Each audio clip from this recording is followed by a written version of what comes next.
سازمان بین المللی شفافیت بین المللی که سطح کروپسیا در کشورهای دنیا را پیگیری میکند روز 25 ینور گزارش سالانش را با نام ایندکس کروپسیا 2021 نشر کرد.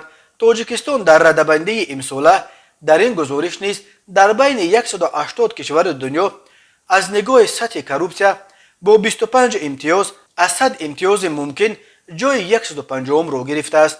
تاجیکستان از سال 2018 به این طرف اینک 4 سال باز در گزارش‌های سالانه سازمان شفافیت بین المللی از 100 امتیاز ممکن همگی 25 امتیاز به دست می‌آورد. بهای هضم بلند تاجیکستان 26 امتیاز در گزارش سال 2015 زمانی بود که پسر کلانی پرزیدنت رستم امامعلی به مقام رهبر اگنتی مبارزه با کروپسیا تعیین شد، ولی بهای هضم پست 21 امتیاز وزینه 161 یعنی در 20 گونه کشورهای فسادزده‌ترین جهان نصیب تاجیکستان در سال 2017 شد، سالی که رستم امامعلی از اگنتی مبارزه با کروپسیا رفت و 13 افسر بلندپایه این نهاد با جرم رشوه‌خوری و جنایت‌های دیگر کروپسیونی بازداشت و محکوم به زندان شدند. تاجیکستان کروپسیا را یک مانع عمده در روی رشد کشور و حتی تهدید به امنیت ملیش مینامد و برای مبارزه با آن هنوز سال 2017 اگنتی علیحده مبارزه با کروپسیا را تشکیل کرده است.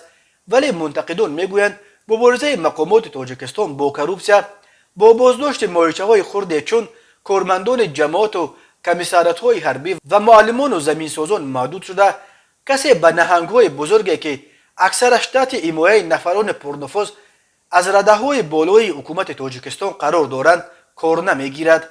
از کشورهای دیگر منطقه در رده‌بندی سازمان شفافیت بین المللی موقعی از همه بلند زینه 102 را با 37 امتیاز قزاقستان به دست آورده، ازبکستان با 28 امتیاز در زینه 140 و قرقیزستان با 26 امتیاز در زینه 144 قرار گرفتند. از تاجیکستان پایانتر تنها ترکمنستان قرار دارد که در رده‌بندی سازمان شفافیت بین المللی همگی 19 امتیاز و زینه 169 را به دست آورده است. روسیه با 29 امتیاز در این رده‌بندی در زینه 136 گذاشته شده است.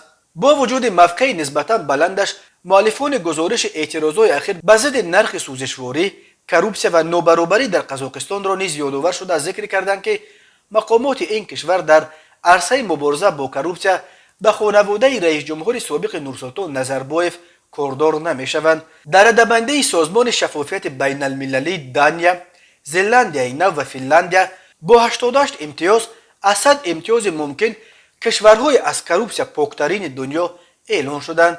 به 10 گونه کشورهای پاکترین همچنین نروژ، سنگاپور، شویتزاریا، هلند، لوکزامبورگ و آلمان شامل شدند. زینه‌های اعظم پایان این رده‌بندی را سوریه، سومالی و سودان جنوبی اشغال کردند. از 100 امتیاز ممکن همگی 13 امتیاز به دست آوردند. در بین کشورهای فسادزده‌ترین دنیا همچنین ونزوئلا با 14 امتیاز، همچنین یمن، کره شمالی و افغانستان که همگی 16 امتیاز دارند جای گرفتند.